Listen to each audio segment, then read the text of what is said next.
Authentication के बाद भी अगर ऑथराइजेशन आपका अच्छे से इम्प्लीमेंट नहीं है आपके सर्वर पे, तो जो भी अटैकर है या जो भी हैकर है वो किसी दूसरे यूज़र का डेटा या जो भी इंफॉर्मेशन वहाँ पे स्टोर है वो सारी की सारी चीज़ें रीड कर सकता है। और आज की वीडियो में हम यही सारी की सारी चीज़ें देखने वाले हैं। तो नमस्कार, आदाब, सत श्री अकाल। मेरा नाम है जगदीप सिंह। मैं एक सर्टिफाइड एथिकल हैकर और सर्टिफाइड रेटिव प्रोफेशनल हूँ। और मैं जो भी साइबर सिक्योरिटी और एथिकल हैकिंग से रिलेटेड सारी की सारी कॉन्सेप्ट प्रैक्टिकली एक्सप्लेन करके बताता हूँ। और आज है day 37 of our 100 day cyber security journey, और आज हमने उसको 37% कंप्लीट कर लिया है। और आज की वीडियो में हम देखने वाले हैं आईडोर क्या होता है और ये सारी की सारी चीज़ें कैसे काम करती हैं। तो चलिए शुरू करते हैं आज का डे 37 और आपको लेके चलता हूँ स्क्रीन पे और देखते हैं एक एक करके सारी की सारी चीज़ें। ये वो ट्राई हैकमी का रूम है जो हम आज के इस वीडियो में यूज़ करने वाले हैं, जिसका नाम है आईडोर। ये एक प्रीमियम रूम है, मतलब इसके लिए आपको सब्सक्रिप्शन लेना पड़ेगा जो कि कुछ 400-500 रुपये मंथली के हिसाब से आता है। तो आई वुड रिकमेंड आप ये सब्सक्रिप्शन ज़रूर लें, क्योंकि मतलब तो आप अगर आपके पास सब्सक्रिप्शन होगा तो इसके जितने भी और रूम्स वगैरह है ट्राई हैकमी के, जो हम डेली बेसिस पे हम एक एक करके चेक कर रहे हैं, उनको आप साथ ही साथ में मतलब चेकआउट कर सकते हैं और आपके लर्निंग फेस वगैरह को बहुत ज़्यादा इम्प्रूव कर सकते हैं। तो चलिए शुरू करते हैं आज का डे 37 और देखते हैं सबसे पहले आईडोर क्या होता है। सिंपल वर्ड्स में अगर मैं बताऊं तो आईडोर वो है कि जब आपकी वेब एप्लीकेशन किसी ऑब्जेक्ट को रेफरेंस कर देती है। अब रेफरेंस कर देती है मतलब जैसे आपका यूजर आईडी हो गया, आपकी कोई भी फाइल आईडी हो गया, आपका ऑर्डर आईडी वगैरह हो गया, तो बिना से मतलब सर्वर साइड चेक किए ये ऑब्जेक्ट रिक्वेस्ट करने वाले यूज़र का ही है या नहीं है, वो जो भी मतलब जिस भी यूज़र ने इसके लिए रिक्वेस्ट की है उसका रिस्पॉन्स उसको भेज देता है।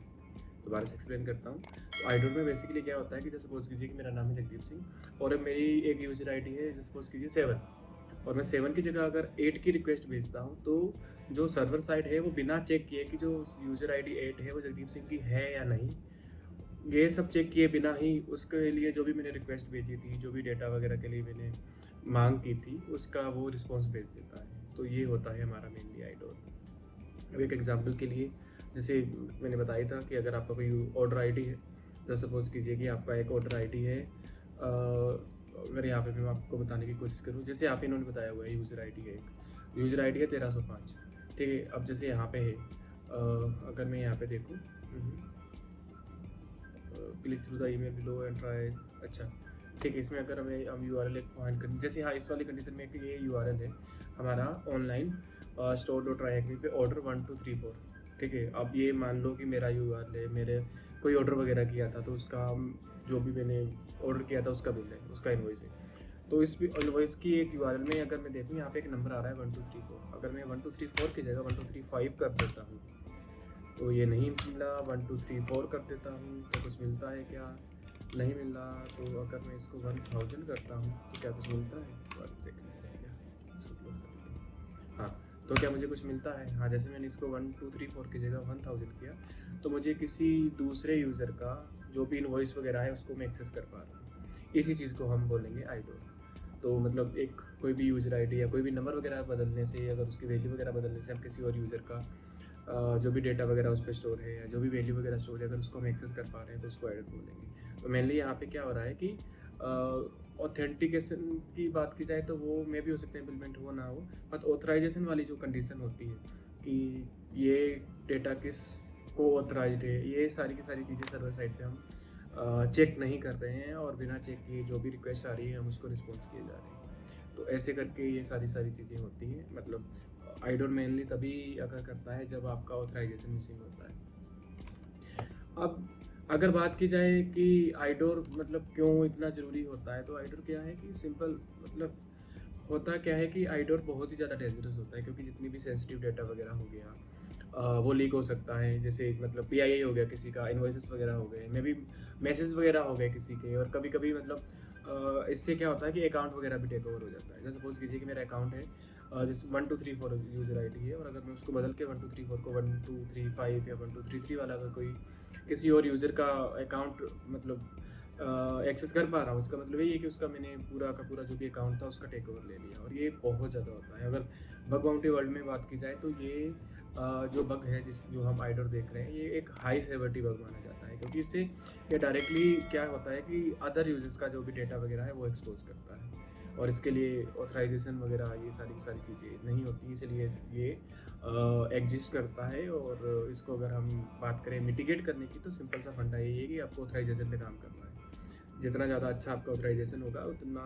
ही कम चांसेस हो जाते हैं आईडोर अगर होने के। ठीक है, अब अगर हम बात की जाए तो हाँ, कई बार क्या होता है कि इन्होंने दूसरा का एग्जांपल के साथ भी समझाने की कोशिश की है कि कई बार कुछ साइट वगैरह क्या होती हैं, कुछ साइट्स वगैरह आईडी को इनकोड कर देती हैं। इनकोड कर देती है मतलब कि सबसे कॉमन अगर इनकोडिंग की बात की जाए तो base64 ही होता है कि उस कंडीशन में क्या हो जाता है कि जैसे ये यूज़र आईडी यहाँ पे दिखाइए कुछ नहीं है, ठीक है। इस कंडीशन में मतलब जैसे यूआईडी हो गया एक, जैसे हमारा 12305 है, 1234 हो गया, उसको हमने इनकोड कर दिया। अगर मैं अब एग्जांपल के लिए चलूँ तो आपको मैं लेके चलता हूँ base64 रिकॉर्ड पे और इनकोड पे।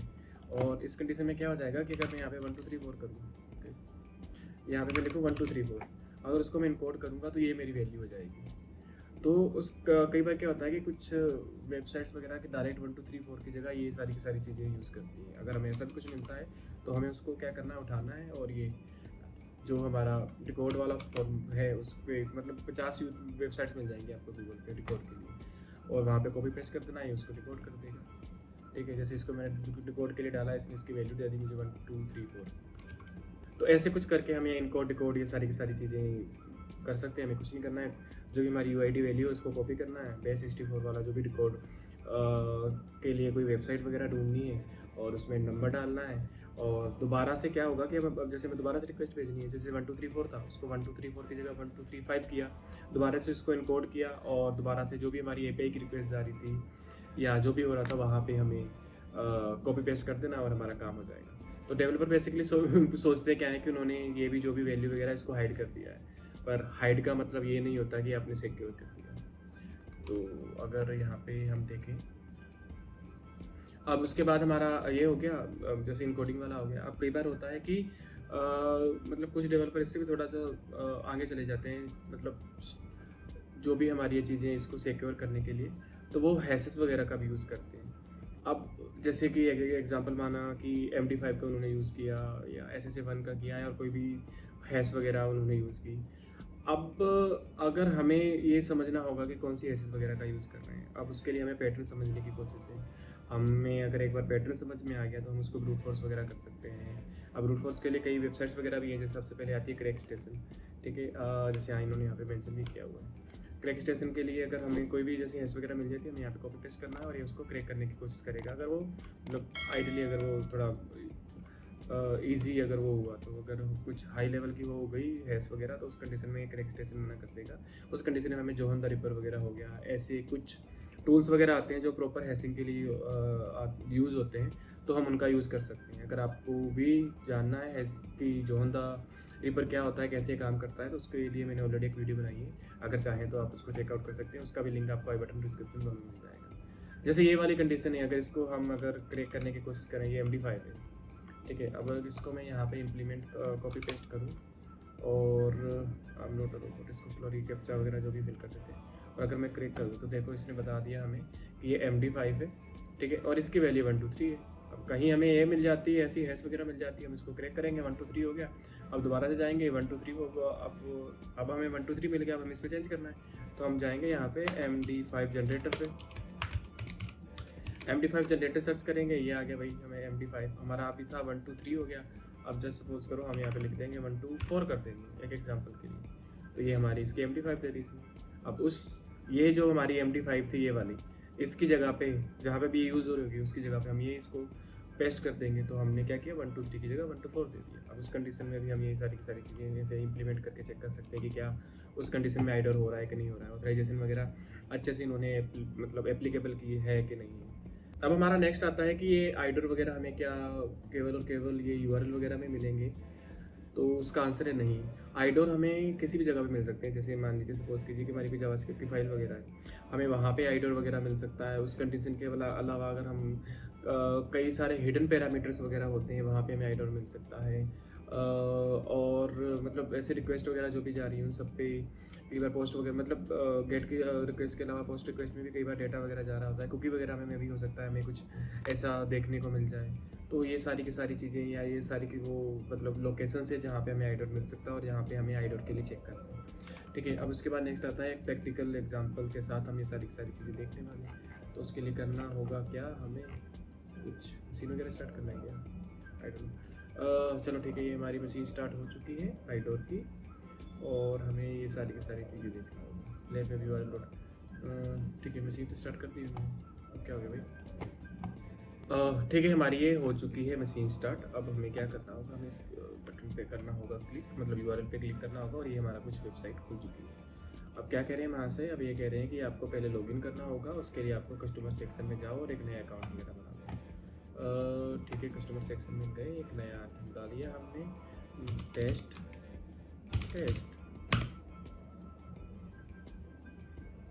अच्छा, पहले साइन अप करना होगा। ठीक है, तो इस वाली साइट पे मैंने सक्सेसफुली साइन अप वगैरह करके लॉगिन कर लिया है। और अगर हम जाएँ यहाँ पे सपोर्ट टिकट में या योर अकाउंट में, तो जैसा कि हम देख पा रहे हैं तो यहाँ पे ना ऑलरेडी हमारा यूज़र नेम और ईमेल एड्रेस वगैरह आ रहा है।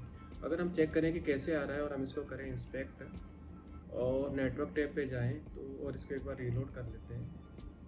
ठीक है, तो हाँ, ये वाली एक रिक्वेस्ट जा रही है हाँ ID 50 पे, जिसके रिस्पॉन्स में ये हमें ये सारी चीज़ें दिखा रहा है। और अगर हम इसको यहाँ पे जाके देखें, अगर मतलब डबल क्लिक करेंगे तो क्या करेगा, इसी वाले को नेक्स्ट टैब में खोल देगा।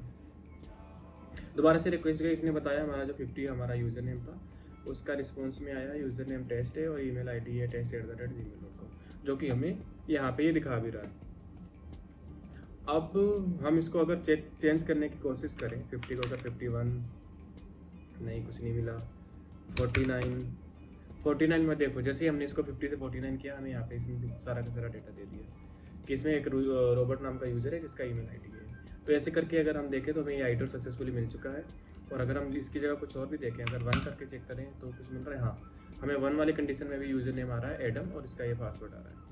तो इस वाली कंडीशन में हमें आईडोर मिल चुका है और हम अगर चाहें तो इसको रिपोर्ट कर सकते हैं। अगर हमें ऐसे किसी भी लाइव सर्वर वगैरह पर मिलता है तो कुछ ऐसे करके हमारा आईडोर काम करता है और ये हमारा आईडोर है। इस वाली कंडीशन में हमें शायद यही करना था। हाँ, यही करना था। देखो आईडोर मतलब यूज़र 1 जो कि हमने ऑलरेडी निकाल लिया था। अगर आप चाहें तो दोबारा चेक कर सकते हैं। हमारा यूज़र 1 था जिसकी वैल्यू थी हमें एडम। ठीक है, और दूसरा क्वेश्चन क्या था, ये 3 यूज़र ID 3 वाले में हमें क्या मिलता है। तो अगर हम इसको 1 की जगह 3 करते हैं तो हमें यूज़र नेम मिलता है जो 9। तो ऐसे करके कुछ हम ये सारी की सारी चीज़ें कर सकते हैं चेक, और ऐसे करके हम जो भी आईडोर वगैरह हो गया या फिर ये सारी की सारी चीज़ें हम चेक कर सकते हैं और फाइंड आउट कर सकते हैं। अब हमने आईडोर तो फाइंड कर लिया। अगर हम आईडोर के प्रिवेंशन की बात की जाए तो प्रिवेंशन के लिए सबसे क्विक और सबसे इजी टास्क की अगर मतलब बात करें, इसका जो भी फिक्स हो सकता है वो तो यही है कि जितना भी रिक्वेस्ट हमारी क्लाइंट से जा रही है सर्वर साइड पे, तो हमें सर्वर साइड पे जितना भी ऑथराइजेशन वगैरह हो गया वो वेरीफाई करना है कि अगर यूज़र नेम 1 के लिए अगर कोई आ रही है रिक्वेस्ट, तो क्या यूज़र 1 का एक्सेस उस बंदे को है जो रिक्वेस्ट भेज रहा है कि नहीं भेज रहा है। तो ये सबसे पहला तो यही हो गया। दूसरा, जो भी हमारा आईडोर वगैरह के लिए जैसे 1 2 3 4 है, इसके लिए हमें क्या करना है, हमें UUID का यूज़ करना है। UUID मतलब एक यूनिक ID वगैरह होती हैं जो मैप वगैरह कर सकते हैं हम किसी यूज़र नेम से। तो अगर हम ये कुछ चेंजेस कर लेते हैं तो उस कंडीशन में हमारा आईडोर अकर करने का जो भी चांसेस हैं बहुत कम हो जाते हैं। और उसके बाद में हमारा लास्ट स्टेप आता है कि जितने भी हमारी रिक्वेस्ट वगैरह जा रही है उसको हम लॉग्स करें, ताकि हम इन केस अगर ऐसा कुछ होता है तो हम उसको देख पाएँ और मॉनिटर करते रहें। तो ये कुछ फिक्स हैं जो हम इस वाली कंडीशन में को मतलब चेक कर सकते हैं। अब अगर बात करें रियल टाइम सिनेरियो की या रियल वर्ल्ड सिनेरियो की, तो रियल वर्ल्ड सिनेरियो में आईडोर वगैरह क्या होता है कि ये ऑफन मिलते ही रहते हैं। और जो भी इसकी सिवियरिटी की अगर बात की जाए तो यहाँ ये मतलब मोस्ट ऑफ द केसेस में हाई या क्रिटिकल सिवियरिटी का ही मिलते हैं, क्योंकि ये मोस्टली केसेस में क्या होता है कि PIA वगैरह हो गया या यूज़र का कुछ सेंसिटिव डेटा वगैरह होते हैं वो लीक करते रहते हैं। तो ऐसे अगर आपको किसी भी रियल टारगेट पे ये सारी की सारी चीज़ें या इशू मिलते हैं तो आपको उसको रिस्पॉन्सिबली डिस्क्लोज करना है। आपको उस डेटा को एक्सप्लॉइट नहीं करना है, क्योंकि आप एक एथिकल हैकर हो, आप एक एथिकली ये सारी चीज़ों से बाउंड हो। तो आपको मेक श्योर करना है कि आपके जो भी ये रूल्स हैं इन पे आप खरे उतरो। तो दोस्तों ये था हमारा डे 37 जिसमें हमने देखा आइडोर क्या होता है, कैसे काम करता है और कैसे एक नंबर वगैरह बदलने से कई बार क्या होता है कि किसी हम दूसरे यूज़र का कोई सेंसिटिव फाइल्स वगैरह देख लेते हैं। तो अगर आपको ये वीडियो अच्छी लगी तो इसको लाइक कीजिए, शेयर कीजिएगा अपने दोस्तों के साथ और कमेंट करके ज़रूर बताना अगर आपको कभी किसी मतलब रियल टाइम सिनेरियो में अगर कुछ ऐसा हुआ है या आपने कुछ ऐसा फेस किया है। तो अपना ध्यान रखिए, मिलते हैं कल, तब तक के लिए सत श्री अकाल।